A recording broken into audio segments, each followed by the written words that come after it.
okay with everyone, we'll get started. I know we'll have some folks join in, and we'll just kind of catch them up as best we can. Um, Again, my name's John LaFronz. I'm the general manager here. Good evening, welcome. I'm the general manager here. I've been here for about 20 years, and very much enjoy the industry. Uh, and again, if you haven't muted your phone, please do so. So everybody here. Good evening, welcome.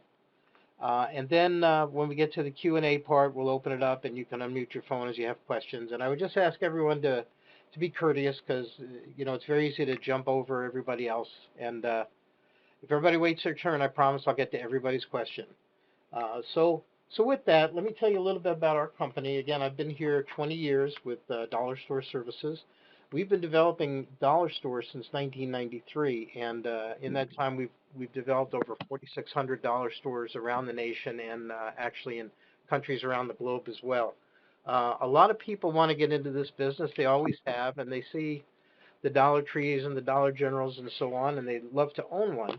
But of course, you can't because they're all corporately owned stores. They don't franchise stores. They don't sell their stores. So what we've been doing since 1993, good evening, welcome, is developing stores just like them for individuals like you and me that would love to get into the business and are looking for a way to do so. So we have a couple of different formats that we do. We do a dollar only store, which is very much like a Dollar Tree. Then we do a dollar plus store, which would be basically the same as a Dollar General or a Family Dollar, where about half the products sell for $1 and the balance sells for typically between $1 and $5, though we do go a little bit higher. Then what's really exciting, and we've been working at it for about a year now, is our $1, $2, $3 store, which is unique in virtually every market. We'll talk a little bit more about that later. And then, of course, we also do a big box store that starts at 10,000 square feet, which is really a mini grocery store. Works very well in a lot of areas where the grocery business is underserved, and you'll find that you're going to be the least expensive provider of grocery type product in your market if you were to develop one of those stores. And lastly, good evening, welcome. We do what we call a neighborhood market, which works very well in urban areas, kind of like a bodega if you live in an urban area like LA or New York, where the population is very vertical, lots of apartment buildings and so on. So those are small stores, small footprint stores that we pack full of the merchandise that people living in and around your store area need every single day. And that's called our neighborhood market. So we have many different formats. All of them work well in the right environment, and we work very hard to find those good locations for you. Um, as I mentioned, we, again, are the nation's largest developer of independently owned dollar stores, excuse me, and we've been doing this since 1993. Um, Good evening, welcome. And what we provide is what's called a 100% turnkey solution, uh, which gets your store from zero to open. Good evening, welcome. And it consists of 7 key services. We provide financing assistance, site location assistance.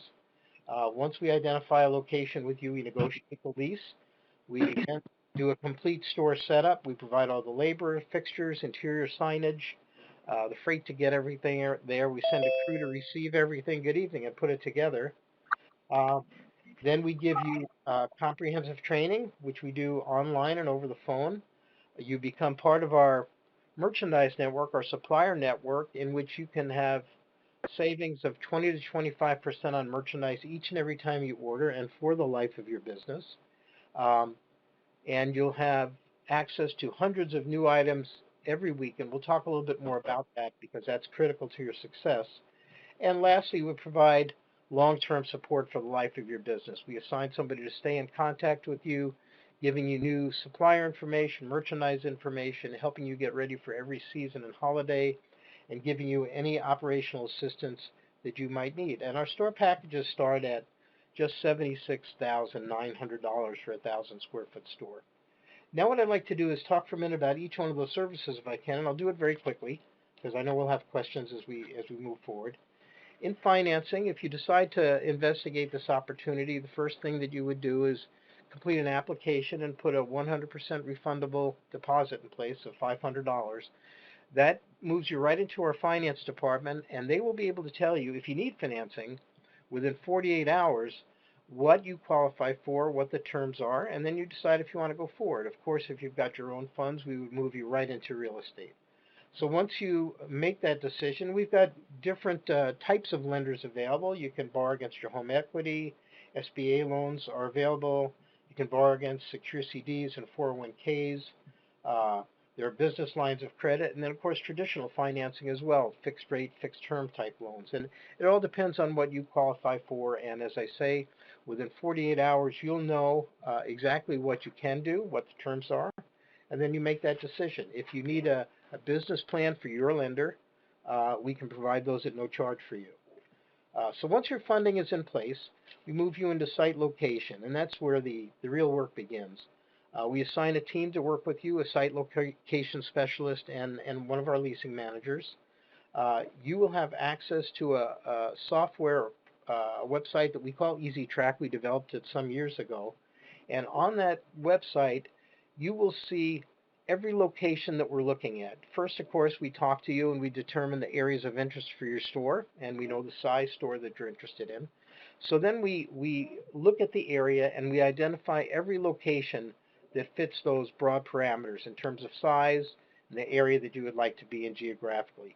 Then we eliminate the sites that for one reason or another do not meet our criteria. For example, maybe there's a competitor too close, or the shopping center is not well maintained, or uh, the rent structure is such that we don't think it's going to be a realistic opportunity for you. So we eliminate those.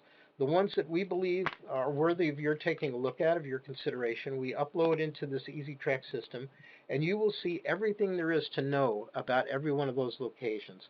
The population at 1, 3, and 5 miles, the demographics, the ethnicity, the percentage of homes that are owned versus homes that are, or residences that are leased, the household income, where the competitors are. You get a complete map that shows where all the competitors are. You get all the information about the location itself, the shopping center, so you can see who the other tenants are in the center, and of course traffic counts and so on. And then we ask you to visit those locations and give us your feedback, because there are always going to be items that we just can't see. For example, you may go out to a site, you may see that the center's well lit at, not well lit at night, excuse me, so we don't feel it's a safe environment for you. Or maybe it's not well maintained, as I mentioned earlier. There's potholes in the parking lot. It's in a state of disrepair, and we don't want you to go into a location like that. So we get that feedback from you, and then as we find locations that we think have merit, and then after you visit them, you do as well. We'll ask you to go back into those locations and get us some information about the current condition of that space, and then we start to negotiate for you, because now we know what the space needs, what work it needs for the landlord to perform to get it ready for you, and we know what to negotiate for. And we will negotiate typically on several locations, so that at the end of the process, you may have 3 or 4 alternatives to choose from. And what we will do is we will help you evaluate one against the other, and hopefully help you make the best business decision for you. Because there's always, sometimes the rent's a little bit less here than there, but there's a little more traffic here than over there. So we evaluate all those things for you and then help you see what might be the best route for you to take. Once we've determined that, we negotiate that lease to completion. We do all of this in conjunction with you, so it's fully transparent.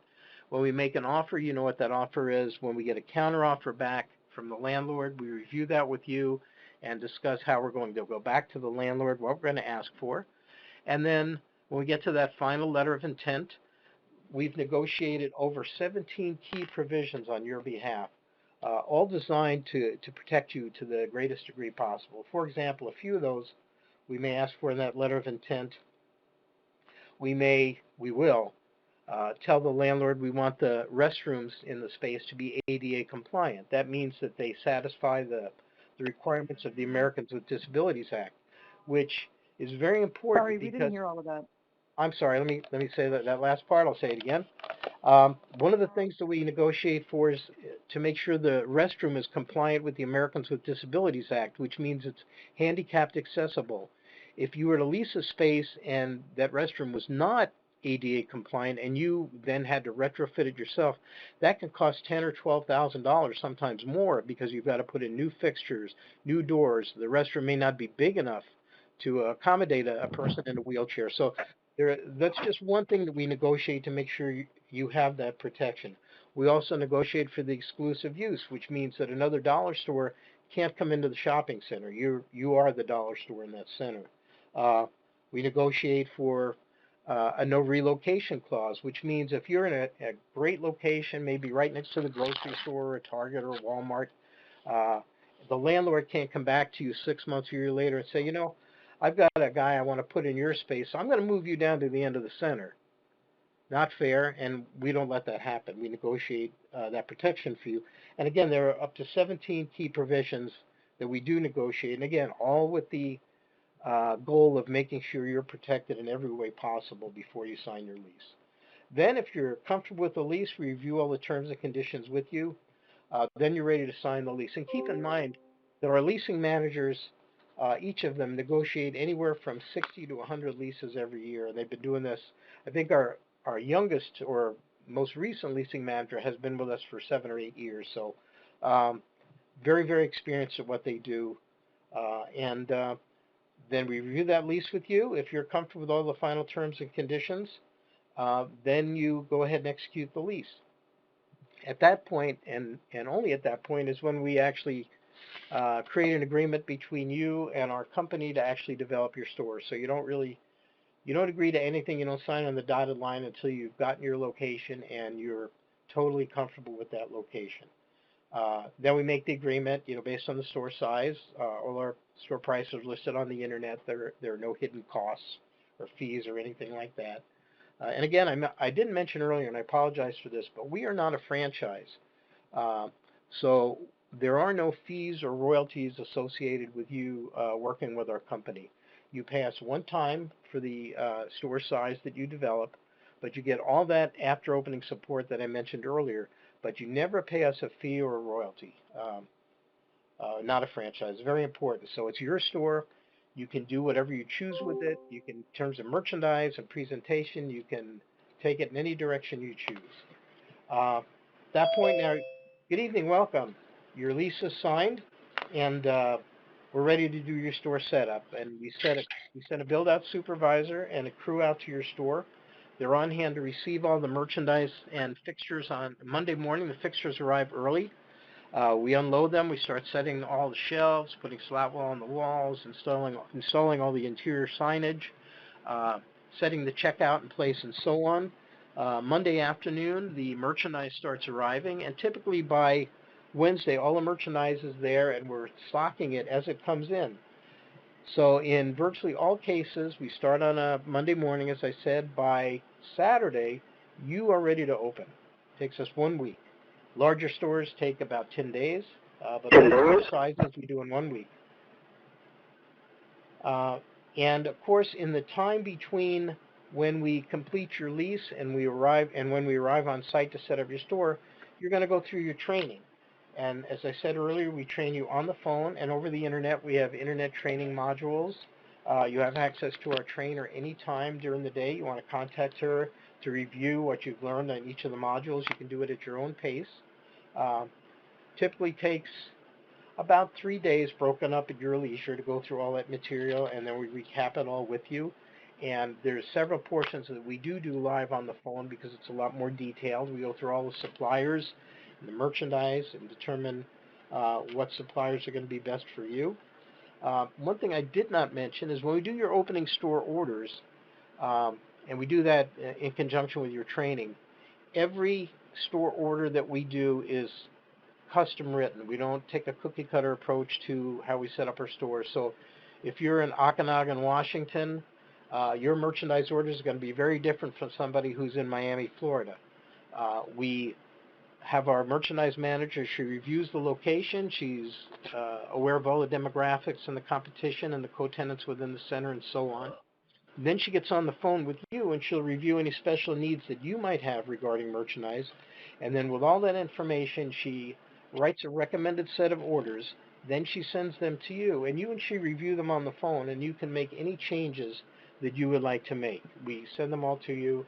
We'll talk through all of them so that when we're done, you are totally in tune with what merchandise is going to go into your store, and you've approved it all. It's very important that we do that. So we've talked about store setup, we've talked about training. Let's talk for a brief minute about merchandise, which is really merchandise is the engine that pulls the train in our business. You know, you can have the most beautiful store in the world, but if you don't have the right merchandise at the right price, hard to make the train go. We have about 80 to 85 suppliers located strategically around the country. Uh, we travel, myself and a couple of the other people here in the office, including our owner, quite honestly, and we visit each of our suppliers typically once a month. When we're there, we hand select the best new items that they have. Good evening, welcome. The best new items that they have, and we negotiate the prices on those items. If we can't get to an acceptable price or we don't like the item, you will never see it from us. We want to make sure that the product that goes into your store is available for you to go into your store is first quality, including both the packaging and the item itself. Um, the only way to really negotiate costs is when you're standing in front of the seller with the item in your hand. So that's what we do. In fact, I'll be gone the first 3 days of next week doing exactly that. Um, there are three key components to having a good merchandise program, and they are value, variety, and new merchandise. And let's talk for just a minute about those. Um, we're able to provide value because of the fact that we hand select those items and we negotiate the prices. We know that you're getting the best price on any product that you consider putting in your store through our suppliers. Um, variety.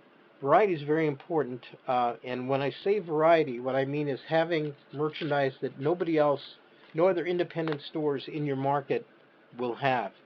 It's very important. And the way that happens is with our suppliers, because we do so much business with them through our stores, they they will provide freight concessions, lower pricing than an individual walking in off the street would get. Typically, you're going to save 20 to 25% on product just by being part of our merchandise network. What that does for you is if you're in Chicago, um, the other independent stores in and around you in Chicago can only buy from suppliers close by because they can't afford to get the merchandise there freight-wise. It's too expensive for them. The cost is too high, and then they have to pay freight on top of it.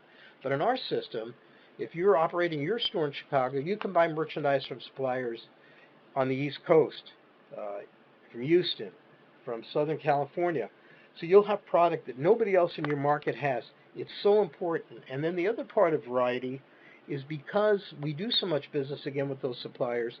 In our business, merchandise typically comes in what is called a master carton, which is 72 pieces typically, or 144 pieces of one item. It's how they pack it. That's how it comes from the manufacturer. Um, so if you're buying on your own, that's the way you have to buy. You've got to buy 72 pieces of a feather duster or 72 pieces of a pizza cutter. You're going to have those for years. With our suppliers, because we do a lot of business with them and they value our store's business, you can buy what's known as an inner box. So in that case of 72 pieces, there are usually 6 or 12 inner packs. So you can buy typically 6 pieces or 12 pieces of that pizza cutter instead of 72. So with the same amount of inventory dollars, you can have 6 times as much variety in your store, buying a lot of different items, 6 or 12 pieces of each, and constantly turn your inventory. It's very, very important. And then the last leg of the merchandise program is having new merchandise, and this is most critical because when I come into your store, when a shopper comes into your store, um, they they know what they want to buy. People shop just like you and I shop. So I'll walk into a store and I've got a shopping list, and maybe I've got 6 or 8 items. I want to get toilet tissue. I want to get paper towels. I need shampoo. I want to get some, if you could see me, vanilla wafers, very important to me.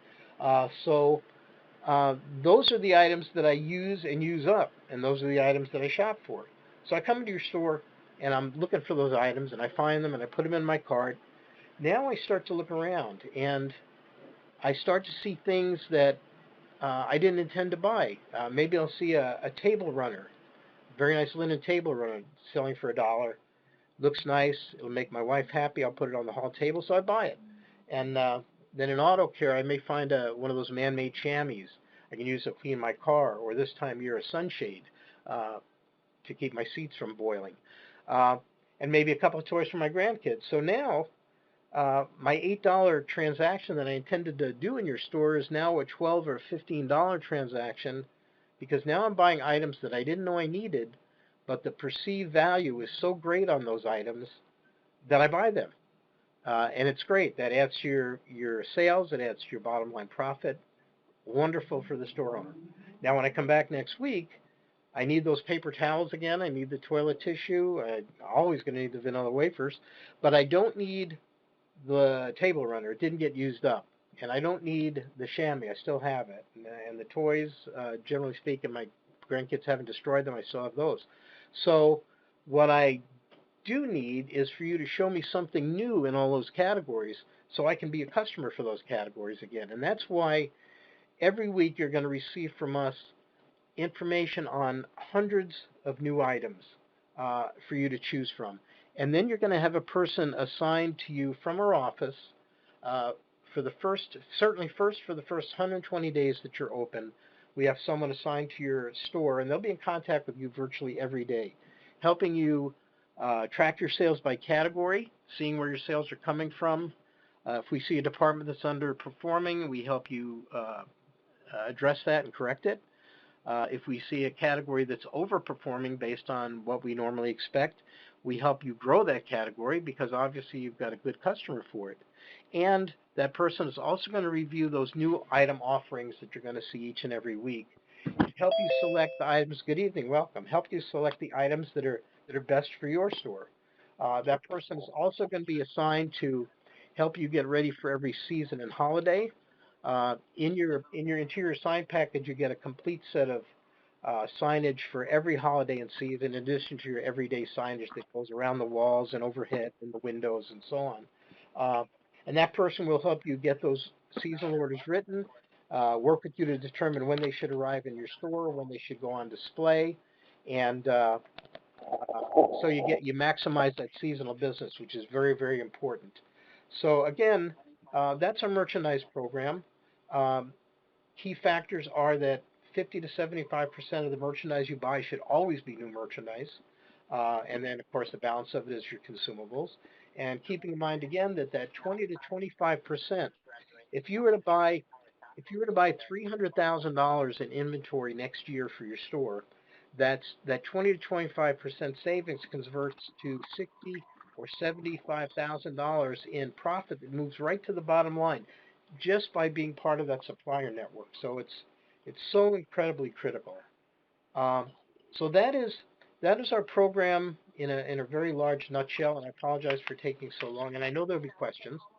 So what I'd like to do now for just a couple of minutes, and I appreciate your patience, and I'm going to try and be as brief as possible, but there's so many great things that are happening in our business right now that I just want to share them. And I kind of touched on them in the email that you probably received, but I want to do it again very quickly. And again, a reminder, uh, if you decide to investigate owning your own dollar store further and you decide to go forward and put in an application deposit, if you do it by next Wednesday, you will receive $2,000 in additional free merchandise when you open your store. So just keep that in mind. Um, Talking about a few bullet points. Excuse me, if somebody doesn't have their phone muted, could you please mute it so everybody can hear? Thank you. Um, Number one, I mentioned the $1, $2, $3 store. That is the hottest thing we have in our inventory right now. It's totally unique in our market. You know, if you're in an area that has a Dollar Tree and a Family Dollar, this 1, 2, 3 store is is like magic for your customers. What we've done is we've taken the best items that sell for $1, the absolute best, and about half the store consists of that. And then we've taken the best items that sell between $1 and $3 or $1 and $5. We can do a 1, 3, 5 format as well, and that becomes the balance of your store. What we've learned is that Dollar General, although they have items selling for 10, 15, $20, they do their tonnage. The bulk of their sales are between $1 and $5. So that's what we've done. We've designed a store that has all the magic of the dollar only price point and then has the horsepower of the absolute best items that sell for more than $1. And responding very well everywhere. And again, no matter who your competitors are, you're going to be unique. And the other advantage is, you know, since you have retails at more than $1, you can support sometimes a little bit higher rent factor than a dollar only store can. So it opens up many more potential locations for you as well. Right now is a perfect time to get started. It's almost the end of May. If you were to start tomorrow, uh, we get you through finance probably in a week or so at the outside. The site location and leasing process typically takes about 30 days, sometimes a little bit longer because I don't like to rush that. I want to make sure that we find all the locations available so that you make the best decision for yourself. Uh, so figure 30 to 45 days to have your lease signed, 30 days for us to get your store open. So you're looking at end of July, first part of August. You're perfectly poised to take full advantage of the fall and holiday selling season. Back to school, Halloween, Thanksgiving, Christmas, New Year's. Uh, so the time couldn't be better in terms of that. If you're ready to go, we are ready to help you go there. Uh, what's happening since the pandemic? And I almost hate to talk about the pandemic because it's in the rearview mirror for the most part. But what happened last year was more and more people started shopping dollar stores. Many people do, obviously. There's a survey that was done a couple of years ago that said in the area of 70% of people shop a dollar store at least once a month.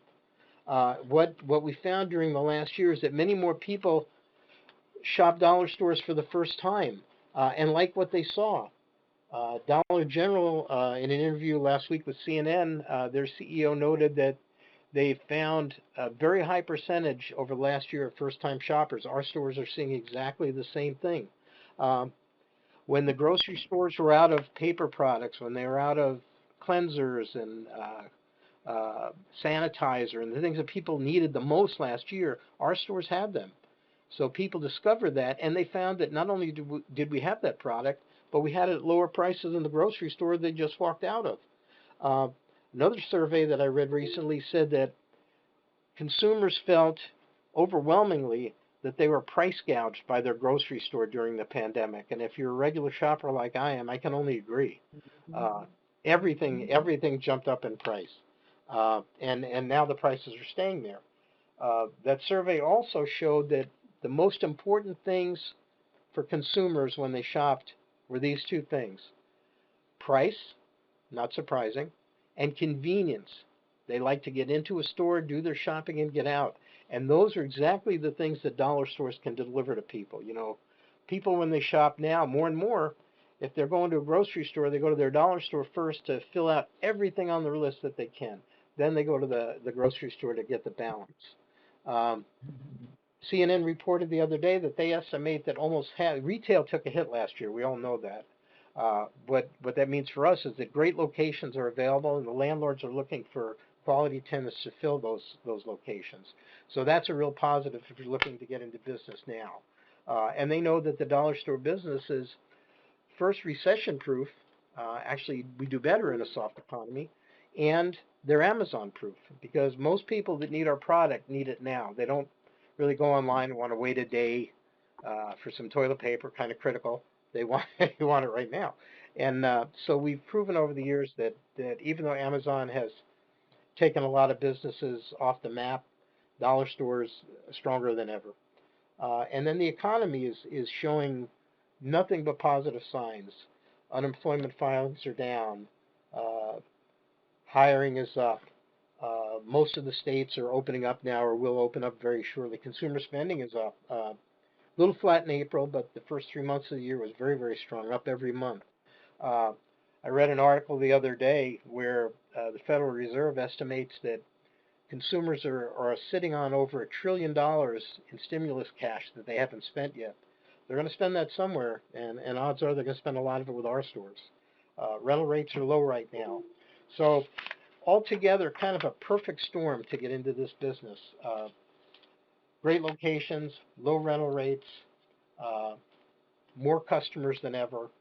And with all that being said, what I'd like to do is kind of open it up to questions and see what we can talk about for the next little while. So wide open. Again, just try and be as courteous to everyone. I know it's hard, and I know we'll get through it. So I am ready Sure. for questions. Yes, go ahead. How do you see us doing against some of these delivery companies, for example, Instacart, where you can order right now, and it's delivered in half an hour? It comes down to if you're talking about Instacart with a grocery store, for example. Right. Yeah, But they do a lot. They do Target, they do Walgreens, they do everything. sure. Yeah, no, I'm familiar with them. But again, it comes down to price. Uh, they don't have the products at the price that a lot of people want them. People are always going to shop at Target, Walmart, and so on. I do as well. But I always go to the dollar store first, and then I'll buy at those other stores what I can't get at the dollar store. So, yeah, I don't see that really ever being an issue, quite honestly, because it comes down to price. But a good question. I have a question. Yes, ma'am. Go ahead. How many stores can you open at one time? Is there a limit? We would never limit you. No, it's in terms of trying to do that. In if you wanted to do say 2 or 3 stores in one market, we've done that on a number of occasions. We have no limit. It's just making sure that we do it in an orderly fashion for you, so we find the best location. So sometimes that can take a touch longer. But go ahead. I'm sorry. So what I mean is like in different cities, like different cities. If you wanted one in, let's see, Los Angeles, maybe one in Vallejo, maybe Oh, sure. something like that. Sure. No Okay. problem. No problem with that at all. We just assign a site locator we treat it as say 3 separate projects, and we just assign a team to each one. Okay. Yeah, absolutely. Love to do that. I have a question. Yes, sir. Go ahead. Yes, question. A gentleman Yeah. was first, I believe. Go ahead, sir. For instance, you have a product and you want that product evaluated and looked at, how soon can you get a resolve from that? If you had a product you wanted to sell in your store, No, you got a product, you want to look at the quality of the product compared to some other product. How is that evaluated and how soon can you get a resolve? that can happen very quickly.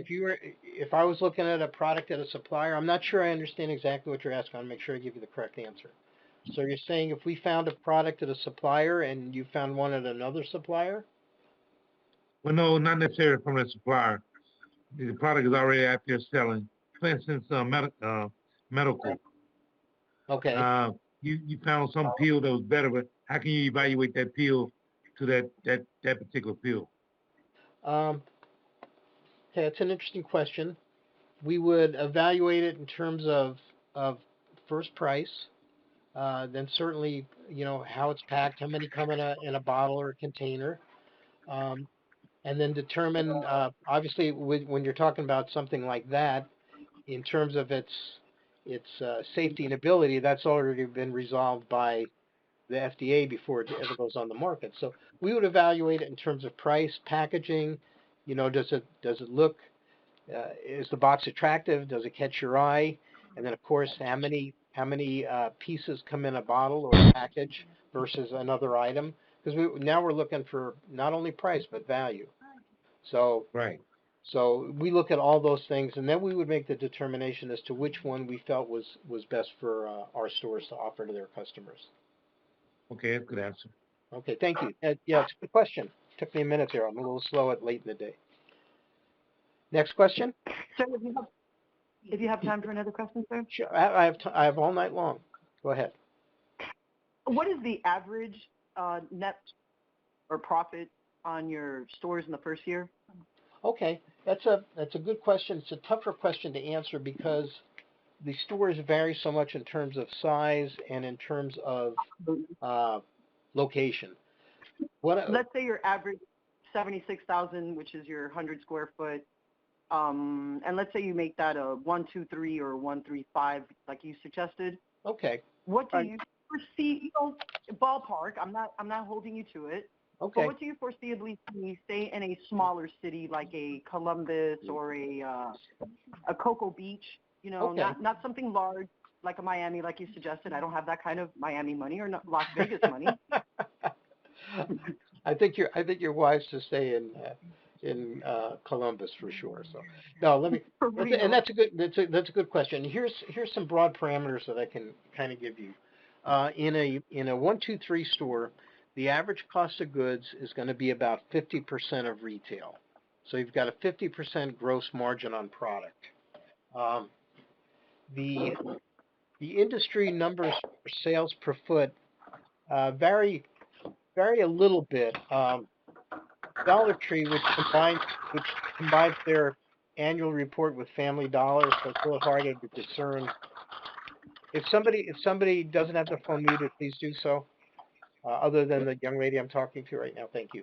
Um, Dollar General reported sales per foot for I don't have 2020 yet. For 2019, they reported sales of $237 a square foot annually. So that 1,000 square foot store, if you use that number, for example, would generate sales of about $230,000 a year with a gross profit of about $165,000. And then from that would come out your expenses, your rent. And this is where it gets a little more difficult because rents can vary quite a bit. Uh, Staffing as well, depending on whether the owner works the store full time or is absentee. So out of that 165 gross profit would come out your rent, your utilities, some wages. Um, Employees. yeah, basic expenses. Typically, I think you would look to net out about 20% of sales as your Oh, net and you profit said you're not figure. a franchise, so I I'm don't have to pay for signage. In other words, I name it whatever I want. That is correct. So there are no franchise fees or royalties, and we help you select the name as well. I mean, I have a list of 100 or more names that we use to brainstorm from. So yeah, absolutely. Okay, thank you. You're very welcome. Thank you for the question. Next question. Can I have Ask a a question. question? Oh, Go ahead. I think the I'm gentleman was sorry. first. Go ahead. Okay. Go ahead, sir. Yeah. What is the total cost of opening a store? Okay. Any estimated cost? Okay. Good question. Let's stay with the 1,000 square foot store for a minute. If it's a dollar only 1,000 square foot store, the total store package costs $76,900, and all the prices are listed on our website for the dollar only stores, the dollar plus stores, and so on. So you have that 76.9, and that's all you would ever pay to us. Now we want to make sure rather that you have some working capital on hand because you're going to need money for your rent deposits. First month's rent, usually 1 month security deposit. You're going to have some utility deposits and some store opening costs like not big ones, but for business license, things of that nature.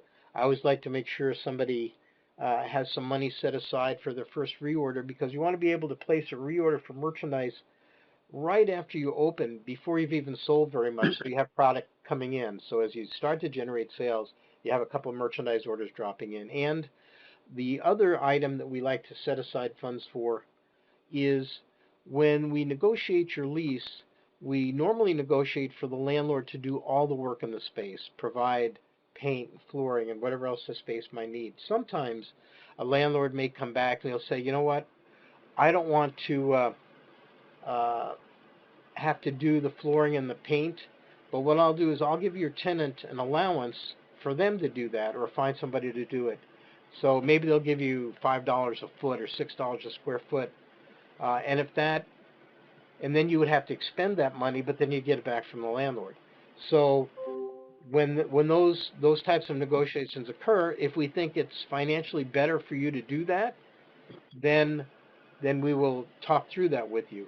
And other times, you may get a landlord that says, well, I don't want to do that work. I don't want to paint, but I'll give your tenant another month or two of free rent on top of what we've already negotiated. So, to answer your question, if you're going to do that 1,000 square foot store at 76,900, we would want you to have probably another $15,000, give or take, on hand. You wouldn't pay it to us, and you might not have to spend it all, but we want you to have that available to you. Does that I make have a sense? question. Yes, go ahead. Yeah, so the $75,000, does it include the product? Yes. Or Yeah. In fact, if the answer is yes, how many percentage of the $75,000 goes to the product?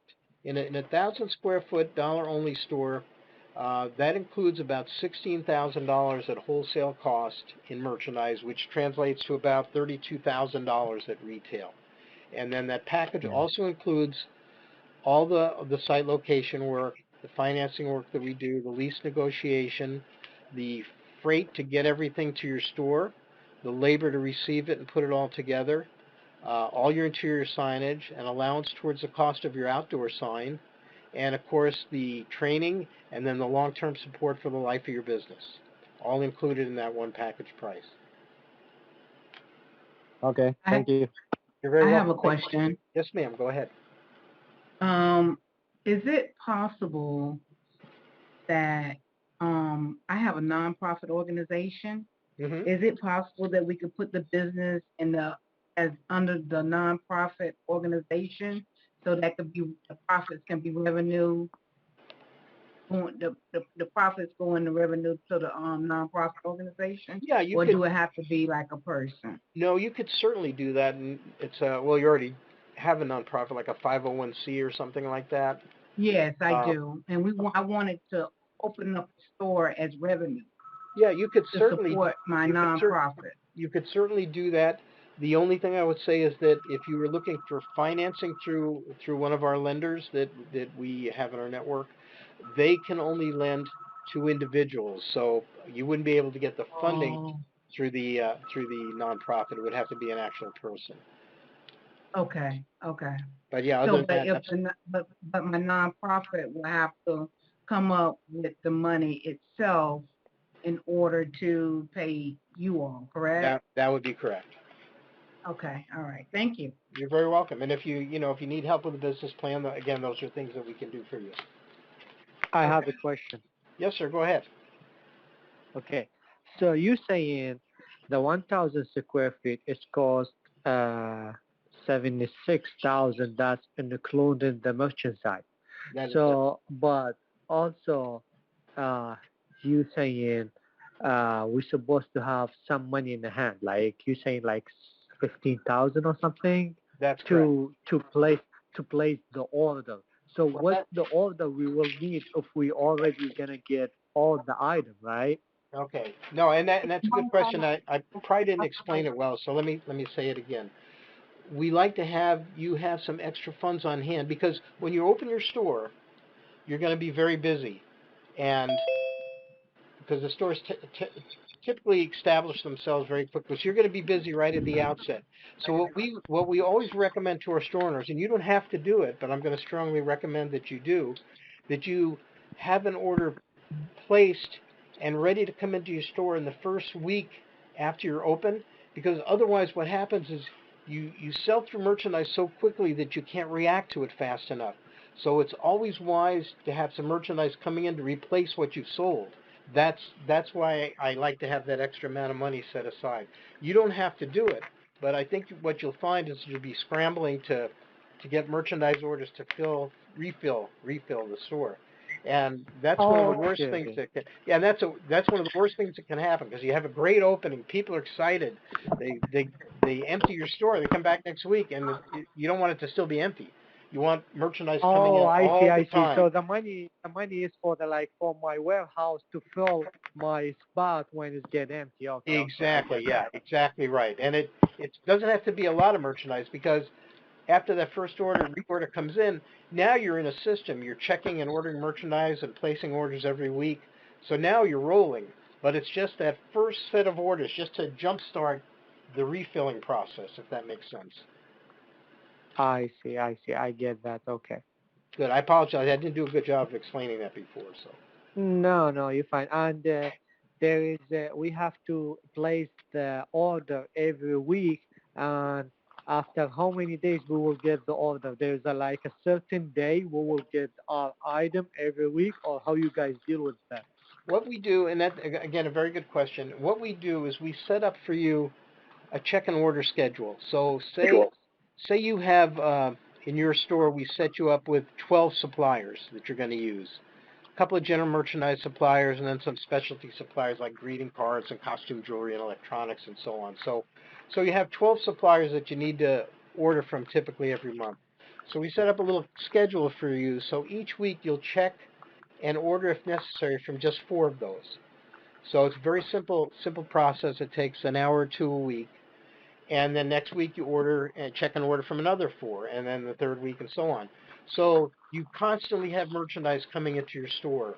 You don't want your store to run empty and then have to write big orders, because it doesn't help your cash flow, number one. And number two, your store is never going to be full enough for your customers. So writing small orders every week, you always have goods coming in as you're selling product out. Customers are always seeing something new, as I mentioned earlier. You're always seeing new merchandise, and then you're off to the races, so to speak. Oh, Thank okay, you. okay. Okay. Yes, next question. I have another question. Yes, go ahead. Do you provide like support, for like people that have their stores open and they kind of are new to it? Yeah, absolutely. I don't know if you heard the first part of the call, but yeah, absolutely. What we do is initially, when your store opens, we assign a new store coordinator here in our office to work directly with you. 120 days. I'm sorry? Correct, for 120 days. 120 days, yes. And then I never finished that thought, and I apologize. After that 120 days, if we feel and you feel that you've got your arms around the business, then we assign your store to a long-term coordinator's desk. And that person continues to perform that same support on a slightly less intense basis. They won't call you every day, but they will call you once or twice a week, but they're always available to you anytime. For any help that you might need with merchandise or suppliers or getting ready for a season, sourcing a product maybe that you got some requests for, whatever those things might be. And that goes on for the life of your business. That's always available to you. Out of respect to everybody else, I will wait to see if somebody else has a question. But that question, while you were speaking to me, made me have another question. So I will wait for everyone else. No, let's go ahead and do the follow-up. It's better to keep the thread. So go ahead. Okay. So my question is, how much of it do you think I really have to do myself, or do you think with adequate training I can, take a vacation and leave my store being run by my employees? Good question. And the answer is, once you've been open for a number of months and you really feel comfortable, as long as you have a person that's reliable and honest, absolutely you can take a vacation. No reason not to. I would just maybe address the ordering for the week you're going to be gone, or the 2 weeks, whatever that is. Your employee can probably do most of it. If you want to jump the gun and place some orders for that week cycle before you leave, that would be great, I think.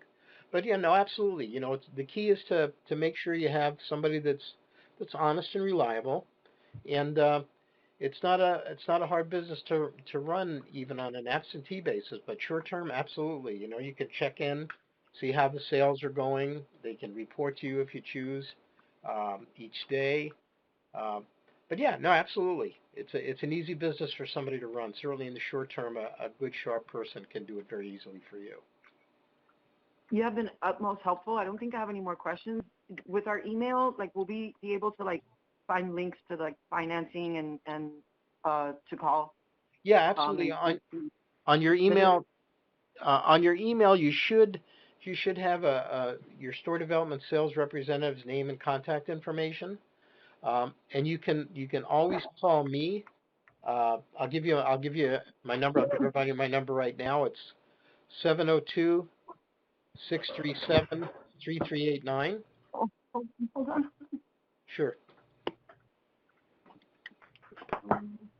But on the bottom of your email that you got, the email invitation, it should have the store development sales rep that has your project.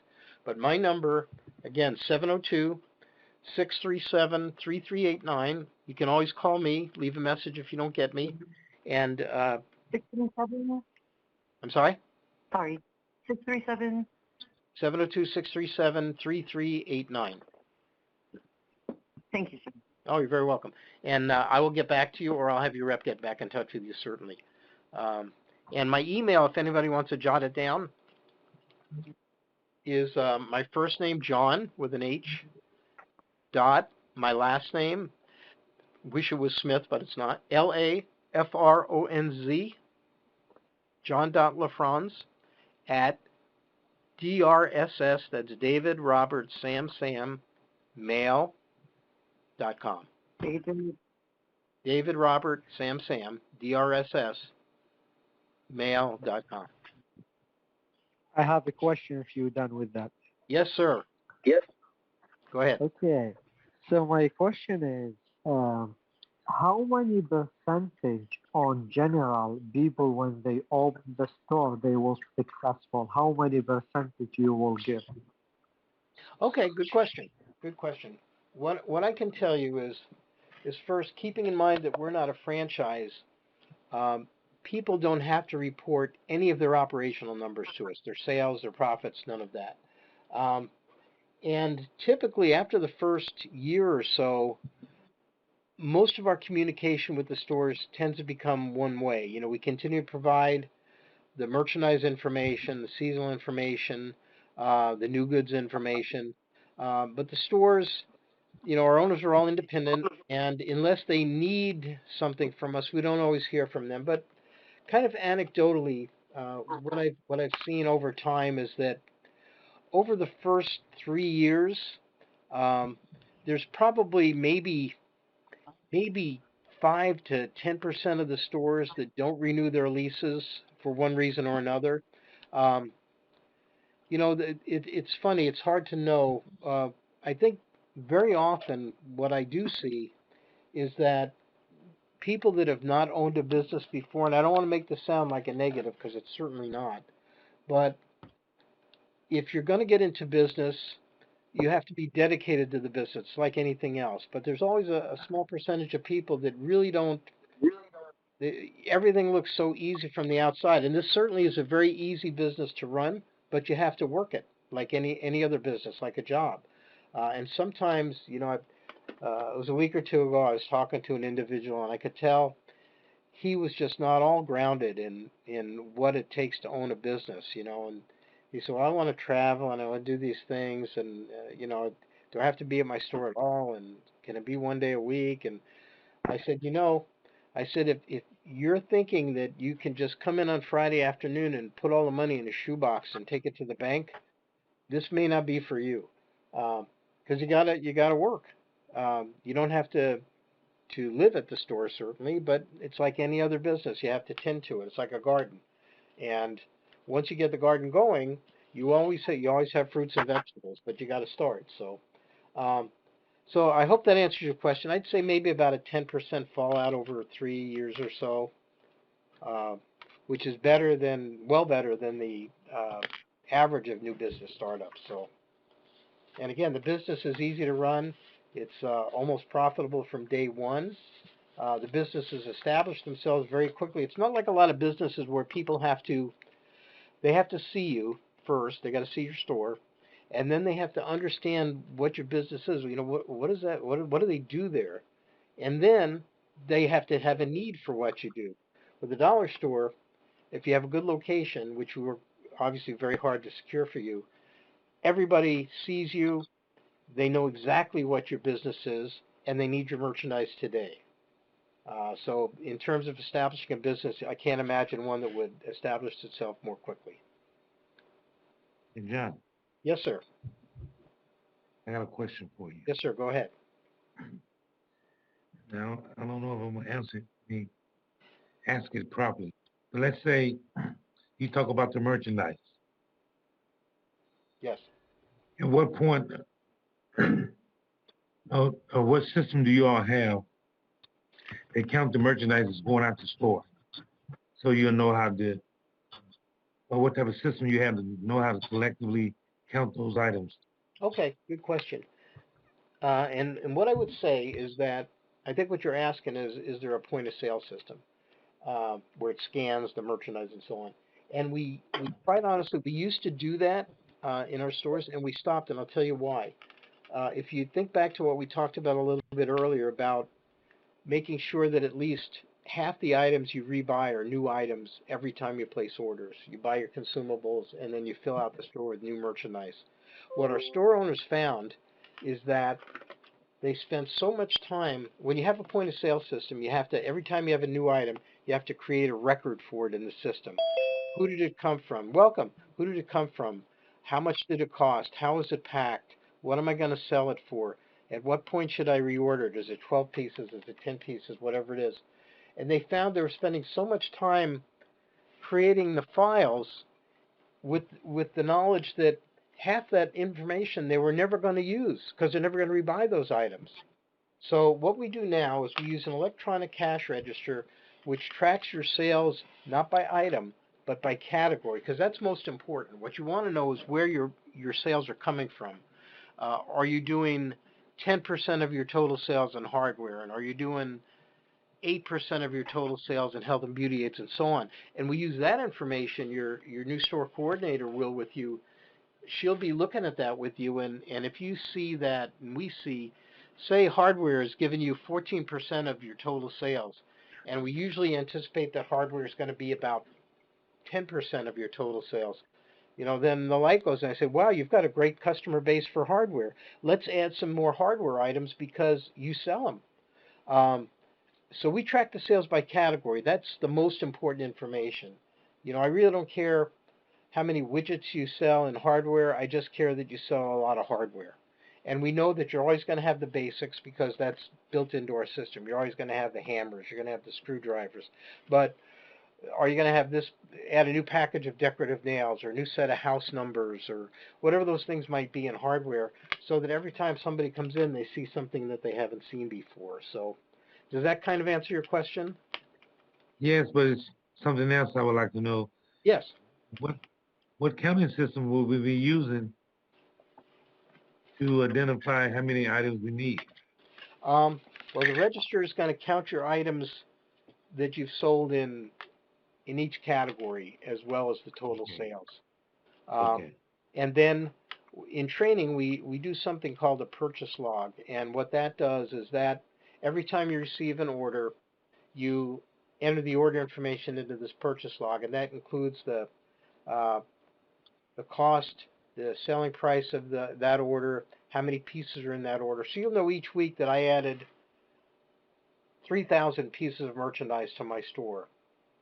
Okay? And then a very simple system. If I did $3,000 in sales, I replaced what I sold, which is what I want to do. If I got in 2,000 pieces of merchandise this week and I sold 3, I said, oh my gosh, I need to do some more orders because my store is less full than it was when I started last week. So, and those are all things we talk about in training. It's actually very simple to execute. And we spend a lot of time on making sure that you're buying as you're selling and keeping your store nice and full. Okay. Thank you. Thank you very much. I have a question. I'm sorry. No, So the 1, 2, 3 stores, I noticed that you guys also offer different services, like selling lottery tickets, things like that. Yeah. Would you be able to do that in the 1, 2, 3 stores? Yes, and thank you. I want to thank you for bringing that up because I never got to that earlier. We do have any number of programs, like you say, to generate additional revenue in your store, and you can pick and choose the ones that are most interesting or most beneficial for you and your store, and you can put them in any type of our stores. We do, as you said, we do. A lot of our stores do lottery. Some of them even sell tobacco products. We have a program where you can add a key making kiosk, a little kiosk in your store. You can cut keys, and actually that's a nice little money maker. If you've been to Home Depot recently and had a key made, it's anywhere from $3 to $5. Key blanks cost about 50 cents a piece, so you can sell keys at 2 for $3, $1.50, make a 3-time markup, and sell them all day long and be the cheapest person around for key making.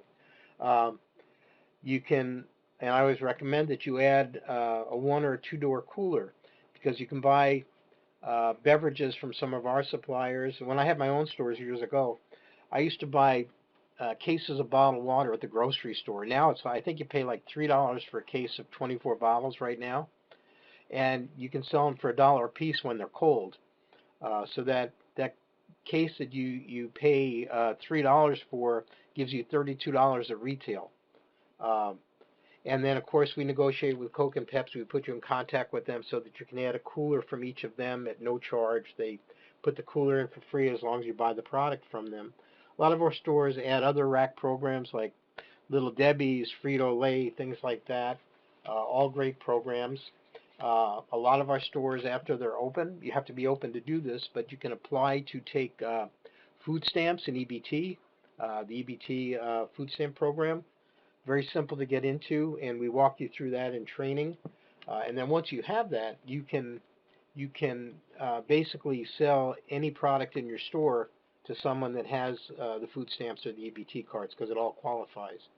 Other services that people add from time to time are providing notary services, faxing services. Lotto, I think you mentioned earlier. We have a couple of stores that are now looking at doing mailbox rentals. You know, more and more people are concerned about identity theft, and they don't like their mail sitting in a box where people can get to it all day long. So we have a program where you can add mailbox rentals to your store, which is a great thing. You rent the boxes for $15 or $20 a month, sometimes more, but the revenue is almost secondary to the fact that that customer is going to come into your store 3 or 4 times a week at least just to pick up their mail. So you have an opportunity to make them a customer every time they walk through the door. And there are many more programs like that. We have a custom printing program where you can print banners while the customer stands there and waits for it. You can do personalized gift wrap, many other things. So, yeah, there's no shortage. Excuse me. Yeah, go ahead. Can I ask you Yeah, a question absolutely. about that while you bring it? What about like a little cafe, like how Costco and Sam have? You can do that. What I can tell you is that how can I best say this? To put something like that in, the requirements get difficult and expensive. To put in, say you just wanted to have, and I did this in one of my stores, so I'm kind of speaking from experience.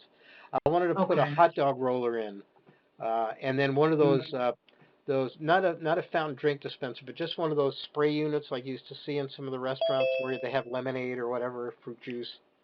And I said that'd be great, you know. So I bought a hot dog roller, cost a couple $100, and a drawer to put the buns in and everything. And I bought one of those sprays, and I set it all up. And then the health department came in and said, you know, you've got to have a permit for that. And I said, I understand that. So I went and got my health permit.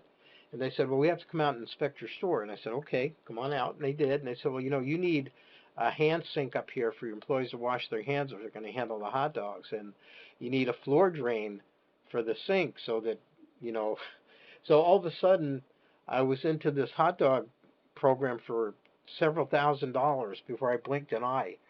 Um, but all that being said, what I've seen owners do is once they're open, you can always try to fly under the radar, and I'll always deny I said this, but it's being recorded, so I can't. But you know, you could add like coffee and donuts or something like that, and probably be good with that. Um, and you can always put it in a microwave, and you're going to have a cooler, so you can buy refrigerated items like burritos and things of that nature, and just provide a microwave, and people can pop them in and do their own. And then you kind of get around that. So yeah, there are ways to do that for sure. Um, and it's kind of nice. You know, I've seen stores in some rural areas where they set a little table and chairs, a couple of them off to the side, and people come in and have a cup of coffee and have a donut or something and visit for a little bit and then do some shopping. It's all good. Another thing I used to do in my stores um, while we're on that topic is there's so many ways to promote your store to your customers in the area. And one thing I used to do is I had a lot of senior citizens communities around one of my stores. And what I did was I took my slowest day of the week, which for me was Tuesday. So I went to all the care facilities and the senior living places, and I said, you know, if you would like, and they're always looking for outings for their residents. So I said, if you would like, I said, I'll open my store early on Tuesdays, and you can bring your residents in. Um, they can shop. You know, a lot of times people have a walker or a cane, or it's a little bit harder for them to motivate around the store. I said, so we'll open early, and it will just be for your residents, for your senior citizens. And they loved it. So they'd shop from 7 to 9, and I put out in the summertime. I put out lemonade and a couple plates of cookies. In the wintertime, I'd put hot chocolate and cookies and whatever. They loved it. It was extra business for me, and provided a service to the community as well. So, just one little tidbit. There's so many things you can do to get people into your store, be part of your community as well, which is always a great thing. So thank you for that question. I have another question. Yes, ma'am. So, say if a vendor approach you to set up something in their store to run, like say if they were selling pillows, to set up in your store, would you be able to do that? Sure. Yeah. As long as, And, yeah, if it was like a temporary thing or a more permanent situation. right, temporary, Yeah. like a road show type thing. Okay. Yeah. No, there'd be no issue with that. Certainly not from us. Um, your landlord might have, depending on your landlord, might have some restrictions on doing something outside. Inside the store, you can pretty much do whatever you want. Right. Okay. As So long as you how don't, would you as like? long as you don't step on somebody else's use in the shopping center. I'm sorry. But other than Oh, that, so yeah, how would you set up their merchandise as far as scanning it in your system? Like, I would set up a separate key for that person's product, so that hmm so you'd call it a promo maybe. So you'd mark that key promo. You hit promo and $2 or promo and $6 or whatever the sale was. oh, And then at the end of the day, when you ran your tape to cash out for the day, you'd see that promo did $250. So that would be the sales from that item. okay. And whatever arrangement maybe worked out a 50-50 split, or you took 25% of his sales or their sales, whatever that was, you'd be able to easily keep a record of that. Okay. Yeah, and that's a great thing to do. It's a great thing to do. Next question. Don't let me down. We have to have one more question for you. I have a question. All right, go ahead. And I want. Go ahead. Okay. As a Dollar Tree, can you get like $2 or $3 item or $4? And what is different between that and General Dollar Okay. or Dollar General? Yeah. Okay. Well, keep in mind we're not any of those stores, but we do stores just like them. Okay. But Dollar Tree, everything sells for $1. The Dollar Tree is now testing something they call Dollar Tree 2.0, where they have products selling for more than $1. They're testing. I think they have about 20 stores scattered around the country, and they're kind of late to the table because I say we've been doing the 1-2-3 store for quite some time now. Our Dollar Plus store is really very much like a Dollar General, where they have a lot of items that sell for more than $1. Oh, okay. I get that. Good. And Yes. it's can you ask you about the profit for certain state, or you don't have this information? Like for example, how sell for Dollar Tree, for example, on Minnesota or Iowa? No, I wouldn't have that information. Oh, okay, I see. I'm sorry. Okay. Yeah. Yes. Yes, sir. Next question. Yes. Say that you ran out of like, you mentioned a cooler selling drinks and stuff, in a cooler. Say if you ran out of that and you say you go to a Sam's and buy cases, how would you input that in your system? The SKU Oh, well, to sell. well, we don't have a POS, so there'd be no need to enter a SKU. You would just ring it up under Okay. under food or grocery, whatever we establish. Oh, okay. Okay. Yeah, and that's a great profit item. I'll tell you, there were days where I made more money selling cold water than almost anything else. Okay. It's so profitable. Go ahead. Next question. I got a question. Yes, sir. Okay, you say you don't have a POS system, so there's no way for an individual to track his sales, like say on their cell phone. You know, because No, I have a square, right now in Mhm. the shop that I have, Yes.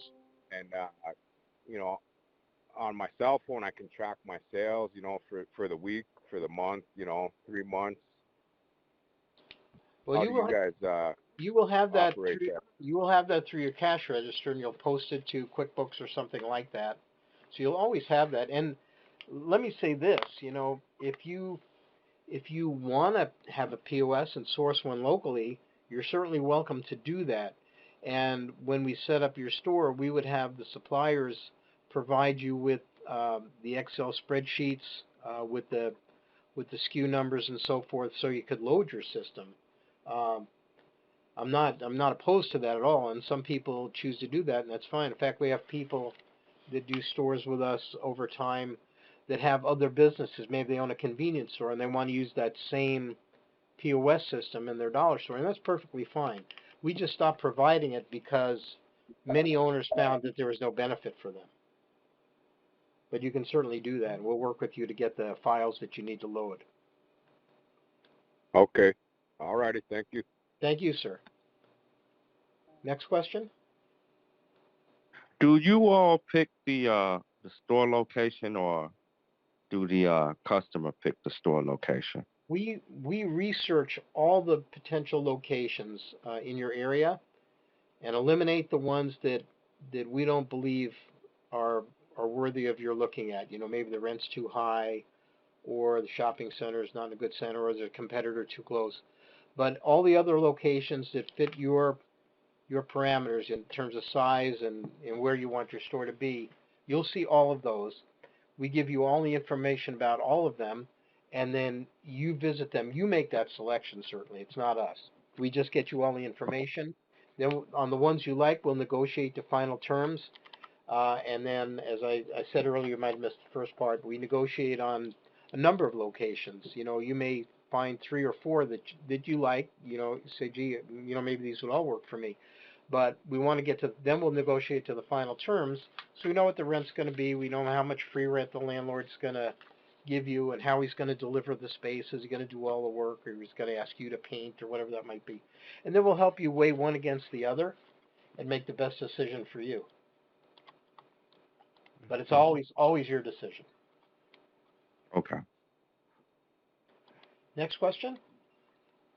Yes, I have a question, sir. Yes, sir. Go ahead. Yes. My question is: has anyone who owns a dollar store filed or experienced bankruptcy before? I wouldn't really have a way to know that. I don't know of any. Yeah, unfortunately, that's a question I can't answer. I don't have that information. I have a question. Yes, go ahead. How much is the initial investment we are looking at an estimated value? Okay, the initial investment. If we look at 1,000 square foot dollar only store, the cost of that store is $76,900, and that's all you would ever pay to us. And then we'll recommend that you have about another $10,000 to $15,000 in working capital for your rent deposits and other startup costs that you might encounter. So 76, call it 15,000, 86, about $90,000 in total that you would want to have available to you.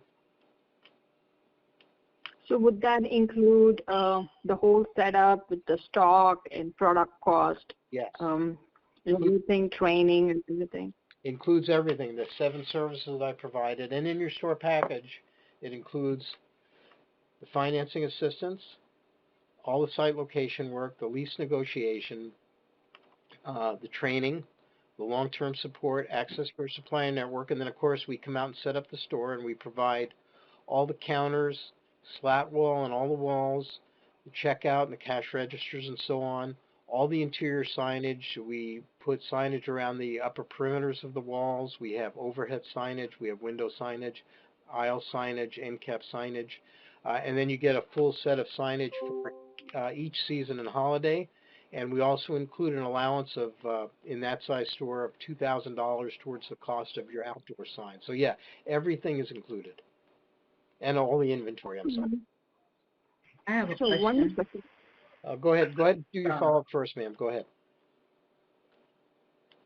Yeah. After we have set up the shop for the dollar store, after taking the store package, do we have to be present managing everything on site, or we can hire some resources to manage them?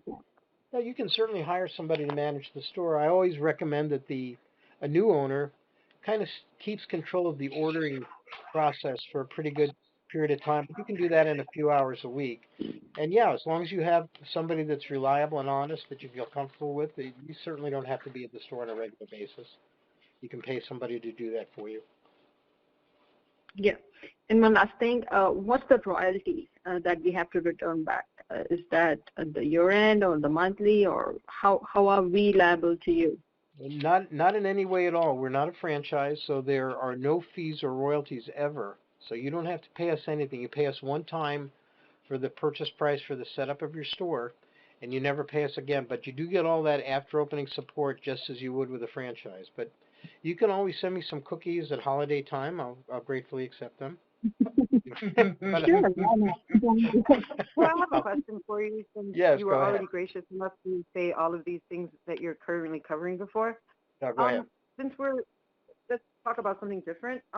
What are all of the packages, and what are your chances of getting financing? What kind of score are we looking at? What are they looking for? Okay, good question. You know, financing is always kind of a moving target. Right now, it seems like if you have a score in the low 700s, you're eminently financeable. If you have a score in the mid to upper sixes, usually that means a person might have a couple little dings on their credit. And we do have some lenders that actually can do credit repair very inexpensively to remove those things. But walking in the door, like I say, low sevens is probably low to mid sevens. Shouldn't have any issues. And then you had another part to that question, which I think I missed, and I apologize. Just since everyone kept asking about the pricing, we're all aware is $76.99. So since everybody seems to be having a problem with that, maybe you can elaborate on the different packages instead of just, let's say we wanted not $1,001, maybe somebody wanted to vary on that so they can get more of an idea of what financing is going to, or what finances are going to look like. Okay, fair question. What I would say is that, as I mentioned earlier, we do several different types of stores. We do a dollar only, we do a dollar plus, we do the 1, 2, 3 store, big box dollar store, which is like a mini grocery, and we do a neighborhood market. The dollar store only prices start at that $76.9, and then they go up based on store size. For example, we'll kind of jump around a little bit. A 3,000 square foot store costs $121.9. 5,000 square foot store costs $157.9, just as a couple of examples. In the dollar plus, those prices are higher, and the reason they're higher by square footage is because there is more merchandise included in them, and the merchandise costs more. I'm sorry? Because the merchandise is more expensive. Exactly so. And all these prices are on our website. Just to give you a couple of comparisons, if we take that 3,000 square foot dollar only store at $121.9, the 3,000 square foot dollar plus is $163.9, about $30,000 more, and it's all inventory. A little bit of freight, but primarily all inventory. And most of the comparisons are like that. But if you do go to the website and you hit the pricing tab at the top, it will give you all the different store types and the cost by size for each. So it kind of breaks it all down for you. And then one other thing that we do is when you decide to go forward, before you get into real estate, because I know a question a lot of people asked was, how much additional money do I have to have, before you go into finance, before you go into real estate, finance will do a complete worksheet where they put in the store package size and price that you have interest in, and then they estimate all the other expenses, and they'll actually do a worksheet so you can see what we estimate that total project cost can be, or what you should have on hand for that project cost, knowing that, as I say, a lot of those working capital funds you may not need to actually spend, but we want to make sure that you have them. So that happens before you ever go into real estate. So you kind of know the outer limits of what you might need to expend. I love it. I don't think I really, like I said before, I didn't have any questions, but I just wanted to elaborate on that for everyone. And thank you so much. I everybody, good luck with your store, and I hope to see everybody's store. All Have a right. great day, everybody. Thank you all so much. And remember, if you do decide to go forward, do it by next Wednesday, and you'll get that extra 2,000 in free merchandise. Excuse me. Yes, go ahead. Excuse me. Can you give me the website address? Yes, I don't have that. absolutely. It's Are you ready? Yes. Okay, www. I'm old fashioned. I always say that. DollarStoreServices.com, all spelled out. .com. And I had one more question for Yes. you. Say you open up a store, Mm-hmm. can you come back later and open up another one through your program? Well, of course you can. And you would Okay. get a discount on that second store because there's some items that you probably don't need. You already have the supplier network and you have more experience in a lot of things. So you would need the training as another example. So yeah, no, there would be a discount we would apply, and it varies based on store size. But no, absolutely, we'd love to have you come back And to we the store. and if we know some other people that might want to invest in this, we can refer them to you. Absolutely. No, Okay. we're always welcome to that. And if they do that, make sure that they tell us that you were the one that referred them. So Oh, okay. I have a question. yes, sir. So, 1,000 square feet is 76,000 cost. From the 76,000, how much money for the item? How much? Oh, how much? Uh, in the 1,000 square foot store, you would get inventory valued at $16,000 at cost, about $30,000 at retail, 32,000 at retail. So, okay, that should be enough for 1,000, right? Absolutely. Fill the store, and you'll have some back stock as well. Okay. And the requirement, how many hours requirement to work on the store? You said like 76, something like that. Well, approximately that. It depends to an extent on. You always want to keep the hours that the shopping center that you're in keeps. So that you're open when the other tenants are open, because that's where the traffic's going to be there. But for 1,000 square foot store, assuming normal hours, we look for about 74 work hours a week. That's like 8 to 8 or 9 to 9 Monday through Saturday, and shorter hours like 10 to 6 maybe on Sunday.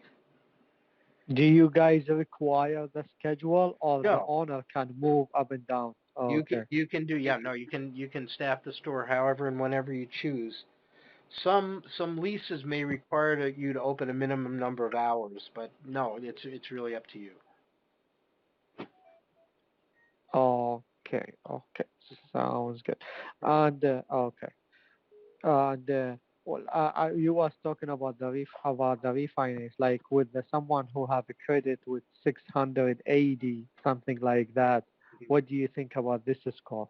It probably need a little bit of credit repair, maybe, but and maybe not. It really kind of depends. There are a lot of things that go into evaluating a credit score, so it's hard for me to sit here and tell you that a 680 is going to be great or not going to be great, because it depends on how deep the credit is, how old the credit is. So, and everybody's profile is different. My 680 could be totally different than your 680. So Exactly. yeah.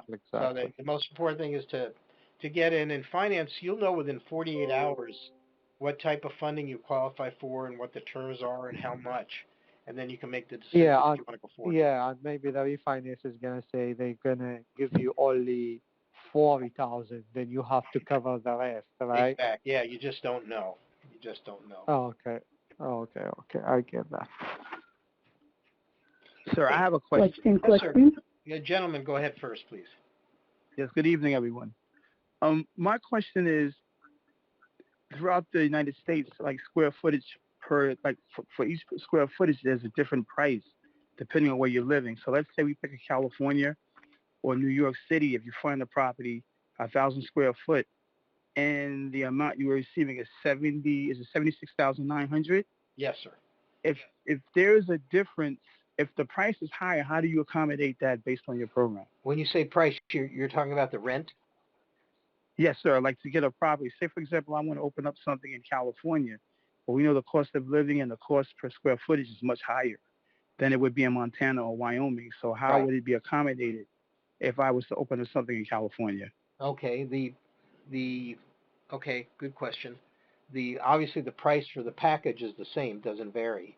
Um, Typically, when the rent is higher, it generally means that the opportunity to do business is also higher. More people living closer together, density and population generally leads to more business, so you can support that higher rent. But what we do in real estate is we, obviously we work in all 50 states, depending on where our clients are. Um, and we work very hard first to find the best locations, and then we negotiate the heck out of the landlords to get to a rental rate that we know is acceptable. And as part of our process, and that is a good question, because you're right. It's, if I'm doing business in Montana, I have a smaller audience to play to, and my rent's going to be less per foot than if I'm in the Bay Area in California or in Queens, New York. So what we do when we negotiate, when we get to the final set of numbers from the landlord, and now we know what the rent's going to be, what the common area charges are, and so on. Before we ever have you sign a lease, I'm always happy to sit down and I'll do an estimated profit and loss statement with you, where we plug in, because now we have the big numbers. We know what the rent is, and we can look at the location and put a pretty good point on the potential for sales for that location. We know the cost of goods, and then we kind of estimate the other expenses, the utilities, and so on. So I can do a worksheet that it's not, obviously it's not a guarantee or set in stone, but it can be pretty darn close to what that location can generate for you in both the terms of sales and in the potential for profit. And we do that virtually every time before you sign a lease. So, because we want to make sure that it's going to be profitable, otherwise why do it? Yes. So that's All right. part of our process. Thanks for asking that question. Thank you. You're welcome. Thank you. Any other Okay, I questions? have another Yes. question. Sure, Yes. go ahead. So say if you find a location that you like in high traffic, and instead of leasing, they want to sell it. Will you guys negotiate a price? We can, and we've done that in the past. Um, I I will often, and I'm going to say this knowing that I don't want to say this, but I'll Okay. say it anyway. Okay. I I will always caution somebody before you buy a building for your business to lease for 3 years, and I'll tell you why. And I understand your question. You may not have that opportunity if the person just wants to sell, um, Mhm. but you may find that the location that you bought is too small. You may get open. Maybe it's a building. It's got 3,000 or 3,500 square feet. Nice location, very visible. And 6 months after you're open, you're doing so much business. You're thinking, "Gosh, I wish I'd bought or leased 5,000 or 6,000 square feet because I'm doing so well." But now you're locked into that building. But if you don't have the option and the building is that strong, the location is that strong, yeah, absolutely, we can help you negotiate that purchase. We have licensed real estate people here in our office that can do that for you. So, I have one more. I'm sorry. So, No, say if you find a location, and say if you bought the package that was 2,000 square feet, but the location say it was actually 7 or 8,000. But you like the location. How would that work out? well, there's a couple of ways that could work. It may be that the location has 2 or 3 store spaces in it, so you'd lease out 2 to somebody else and keep 1 for yourself. Um, Mhm.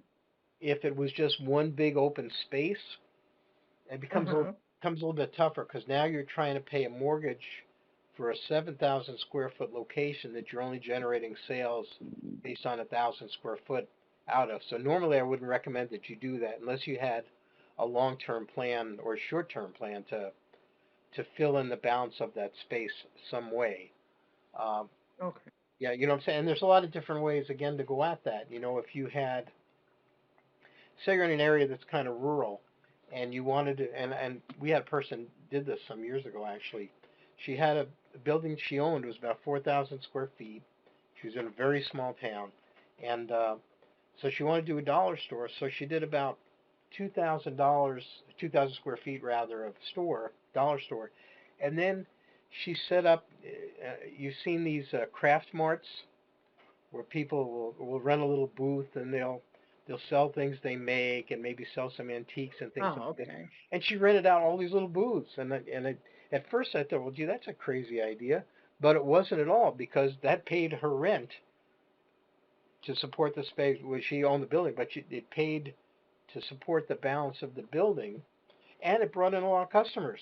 So, Okay. it wasn't there's a no ideas under the sun that somebody hasn't discovered. So there's a lot of ways to go at business, and that's part of the beauty of our program. It's not a franchise, so you're not locked into a lot of rules and regulations. You can do whatever you want in your business. If you find product in your local market that's popular and you want to sell in your store, you can. I'm working with a fellow right now in Chicago that he, and this is about the third one that I've done in the last year or two. He has a very strong, vibrant African American population in and around where his location is going to be.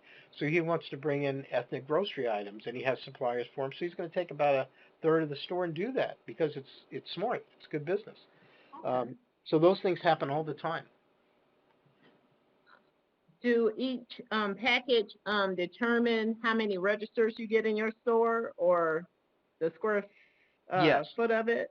Yeah, it's a square footage because Okay. it comes down to space. And you can always add a register or two if you choose. But, yeah, generally speaking, we set the store up with the registers that you would need. Okay. Okay, any other questions? All right. Question. Oh, yes, go ahead. Yes. Within the last 4 or 5 meetings, what percentage of stores would you say you guys have opened up since then? Oh, so in the last number of teleseminars? Yeah. Okay.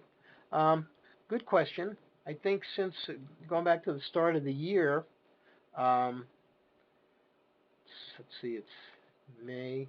We've probably opened about 24, 25 stores since the start of this year. Oh, Maybe awesome. maybe a few more. And usually from any one of these teleseminars that we do, and I do about one every 3 weeks or so, we normally have about 10 or 12 people that do go forward, make an application, and some of them can get financing. There's always a few that just have to wait a little bit longer, but I enjoy doing them. I enjoy talking to lots of people, and they're always good questions, and that's the best part of the evening. The part where I talk, boring, but but there is some good information. Say again? I said it's kind of boring, the part where I just talk, but there is good information. But then No. We are getting good information from you. But we're So really within learning those questions. That's the best part. Uh, The questions are the best part for me because I think that's where I learn what people no, really you're want to very know. explanatory. Well, thank you very much. You're very explanatory. Out of those 12 people each meeting, would you say about 50% of them get approved? Yeah, that's probably right. Maybe a little bit more, but I think 50% certainly is a Oh, safe great. number to say. Yeah, no, absolutely. So we want you to be one of them. Okay, that's great. Okay, now my last 2 questions is, will this, will we get an audio copy of this Yes. meeting? Yeah, it'll come out after the weekend, probably. Usually it's about Tuesday, but yeah, absolutely you will. How you send an email? Because I've been looking for a good minute now. I've not received any. Yeah, it comes via email. Usually on about, like I say, the Tuesday after. So, but if for some reason you don't get it or you didn't get it, just call me. I'll make sure that I send one to you. It comes in an email. It's usually like an Yes. attachment. All right. What's your email again? Could you repeat that? Sure, absolutely. It's. Are you ready? It's John, John. Wait 1 second. Okay. Wait. JOHN? Yes, JOHN dot LaFronz, LAFRONZ, like zebra. At FRONCE? No, O-N-Z. O-N-Z. O-N-Z? Yes. Okay. And then, LAFRONZ. correct. And then it's at Uh-huh. drsmail.com. T like Tom? No, D, like David, Robert, Sam, mail.com. Oh, D? Mm-hmm. R. Wait. Oh, God. I missed it for some reason. Oh, wait. John LaFronz at... I'll tell you what, let me make it easy because my email's hard. Let me give you my phone number. Just call me tomorrow, and I'll send everything to you. It's 702. All right. Okay. 702-637-3389. 3389. Okay. Yeah, All right. Thank you. You just call me tomorrow, leave a message, I'll call you right back. Okay. What's the best time?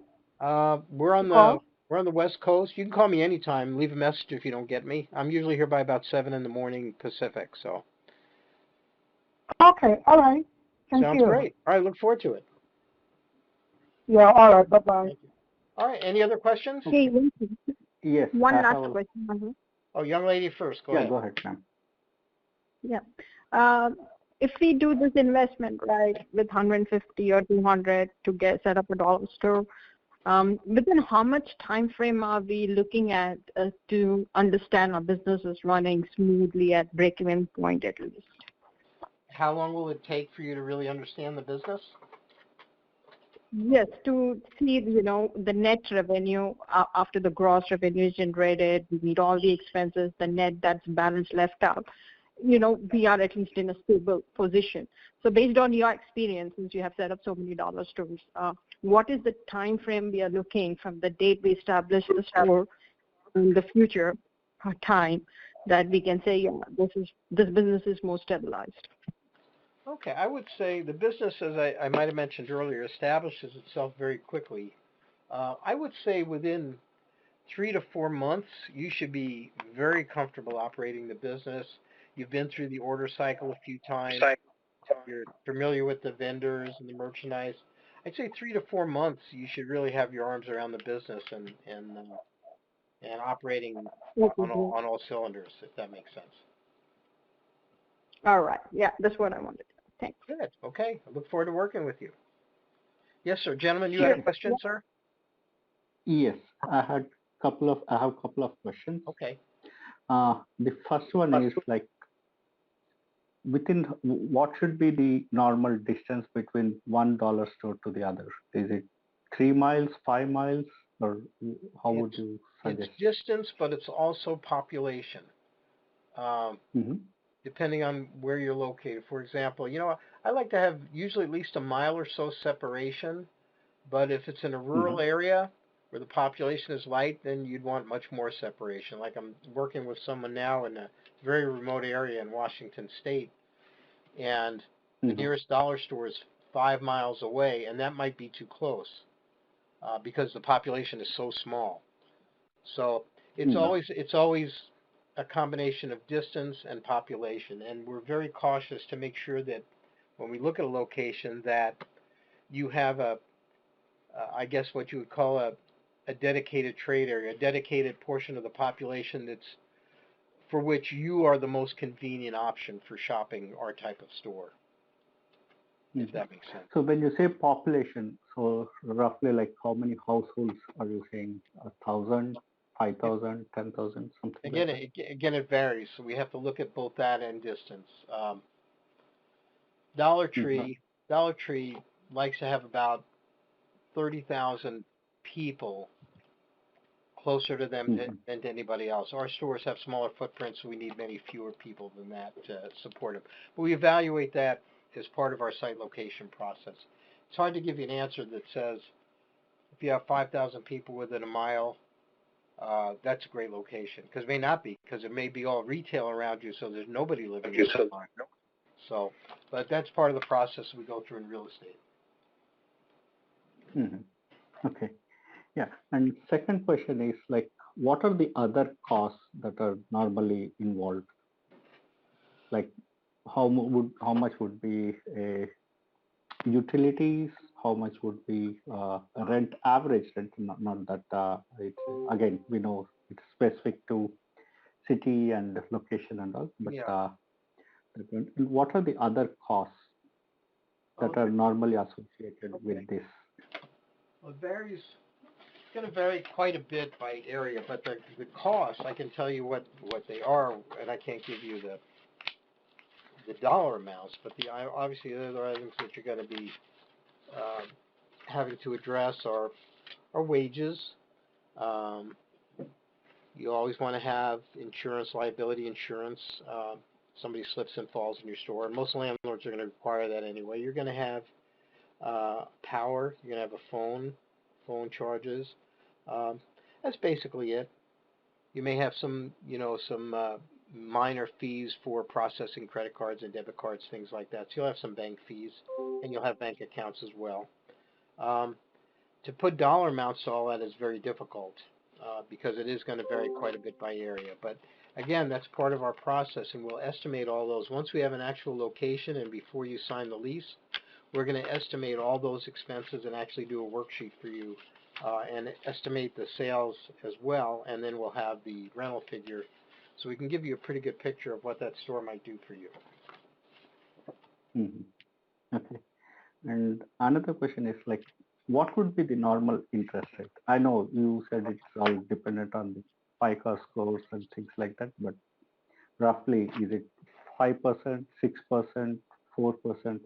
How would that be? I think most of the lenders are probably in the 6-7% range at minimum. Can be higher, and again, it all comes back to your credit profile, what you present to the lender. But then I have a question. Let me just finish this answer. There actually there are other options as well. There are if you have a 401k that you can borrow against, that's inexpensive money. A lot of people now are using the home equity that they have because that's the least expensive money to borrow from yourself. A lot of people are doing that. So any number of options. But go ahead. You had a question, sir? Yes, last question. So what happens to the inventory when it is unsold? Is there a possibility that we return it to the vendor, or it's not? It's a bought and done deal, or how does that process work? Okay, good question. Once you have the merchandise, you own it, and there are no return privileges unless something is faulty or such as that. But keep in mind, you're buying from our suppliers that we have. You're buying in very small quantities. So even if you have an item that is a slower seller, and that's going to happen over time, a little bit of markdown or changing the location typically will move that item out of the store. So, but the short answer is once you buy the merchandise, you do own it. We own it. Okay. Yeah. Thank you. You're very welcome. Thank you. Any other questions? Yes. Would you have like a team to help you do like employee handbooks and things like that? That's all in training. We have all of that for you. Oh, okay. Yeah, absolutely. Any other I questions? have a question. Excuse me, what was that question? The previous What was question. that question just now? Yeah, the question was, do we provide employee handbooks and hiring practices and all that? And the answer is yes, we do all that in training. Go ahead, sir. Yeah. Thank My you. question is, you saying after we apply for finance, you're gonna do like worksheet. It's like how much we're gonna spend for renting, how much for expenses, how much money we need, something like that. So let's say you are doing the worksheet, and in the end you see the owner he's not gonna make that much money. Do you have any idea to work it out, or what do you think? Yeah, well, yeah, of course we do. Because we have a new store coordinator, as I mentioned, that's assigned to your store, and they're going to be tracking your sales by category and in total. So if your store isn't performing as it should, he or she is going to work with you to do everything we can do. You know, maybe suggest different types of advertising, maybe adding new product, doing some promotions. And yeah, it's part of what we do. You know, from time to time that does happen, and we do everything we can to reinvigorate that store. Yeah, absolutely we do. Oh, okay, okay. And you saying there is like 10 to 15% maybe a year the owner didn't uh, do his release again, like his contract to do his renew his contract. So when he didn't renew his contract, that means he ran out of the business, or what does that mean? Well, we're talking about a lease, not a contract. Oh, And again, okay. yeah. And again, I don't get, because there's no contract with us except for us to set up your store the one time. But what I was saying is that you know, from time to time we may learn that somebody didn't renew their lease, but we don't get that information all the time because we're not franchised. People don't have to report to us in any way. But you know, over time, it seems like about 10% of the stores, maybe a little bit less, may not renew their lease for one reason or another. It doesn't mean the business didn't do well. It may just mean the business is not for them, which often is the case. Oh, okay. When some people doing like that, it's like they can sell it to someone too, right? Sure. Or no? Well, Oh, okay. they can, but keep in mind whoever they sell it to, the landlord has to accept. So there's a lot of reasons why that might happen or not happen. I see. Okay. Okay, any other questions? Well, I want to thank everybody for joining in tonight and taking the time. I know a lot of us. I'm sorry? Hello? Well, thank you, everyone. Thank you, everyone, for taking the time this evening. I look forward to hopefully working with each of you. Feel free to give me a call. If you have questions, you can also call your sales representative, and their contact information will be on the bottom of the email that you received. And I look forward to having the opportunity to hopefully working with a lot of you to put a store together. And again, thank you for your time this evening. Yes. Yes. Yeah, I'm Thank you. going. I think I am one of these people going to do the application right now, and they saying they got a deal like for 2,000. You guys give it for anyone who's filled the application right now, like 2,000. I don't know what's that. It's Yeah. like a credit or something. No. Okay. Good question. What it is if you do the application now and then you when you open a store, we give you $2,000 in additional free merchandise. Oh, okay. I see. I get that. Yeah, so yeah, please do, and we'll make sure that we record that for you, so that when you do open your store, I'll make sure that you get that. All right, and I should get answer in 2 days, right? About Yes. my application. Yes. Yeah. What was your name, sir, if I can ask? Oh yeah, my name is Marwan. Can you spell that for me? Yeah, Marwan. Okay. Yeah, very good. Please do so. Contact your rep. If you have questions, call me, okay? Will do. Thank you so much. Very We good. appreciate your help. Thank you. You have a great evening. I have a question. Yes, go ahead. Where can I find the application? You actually can call your sales rep, and they'll do it over the phone with you. It takes about 10 minutes. Oh, okay. Then. Yeah, that's the easiest way. I mean, it is online, but it's very hard to manipulate, quite honestly. It's easier to just do it on the phone with them. Okay, John, what's your I'll number? do that tomorrow. I'm sorry? What's your contact number? Oh, so are you ready? Yes. 702 637 3389. Okay, I got it. 702-637-3389. Yes. What was your name? My name is Ash. I would be calling you soon. Very good. I look forward to it. Thank you so much. Have a great evening. Thank you. Thanks for it.